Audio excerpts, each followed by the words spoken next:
What are you then thinking on the way? Once you get the call, you've got to go to this location. What's going through your mind as you're driving there? Well, something really interesting actually about paramedics, there was a research done where they actually put like all this monitoring devices, measure heart rate, your sweat, your respiratory rate, your breathing, and to try and monitor when paramedics become most stressful. And the most stressful point for all paramedics is the initial call. Buzzer going off, the pager beeping, the alarm saying you've got a job. And it's like you haven't even read it, you don't even know what you're going to, but that's the highest point of arousal we call, or stress. And that's because it's unknown. You've got no idea what you're walking into, and then everything floods like, could be this, you're thinking worst case scenarios, right? But as you're driving there, you start to plan of like, okay, you can say to yourself, that positive self-talk, okay, I've done this before, I've been here. You get some information on the screen about what you're walking into. It's usually wrong. I've been called to 80-year-olds that turn out to be 8.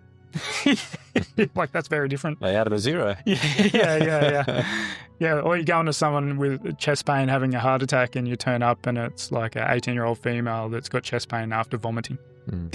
It's like, that's not a heart attack. And what are you doing? You just sort of sitting around waiting for the call? You're working on a computer? Like, what are you normally doing when that happens? No, so you'd be at the station. Usually, like, if you work in a city, you're so busy that it's like usually at hospital.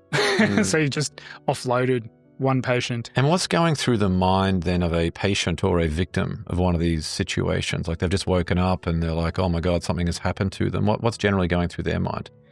It's very varied. Most of it, they get the stress response. Fear is the biggest one. And half of my job is turning up.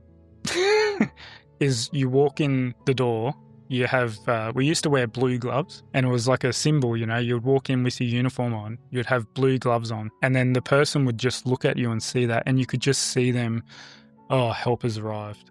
I'm going to be okay. And that's all you did was walk in the door, and everyone's like, oh, you're amazing. I don't know what you did.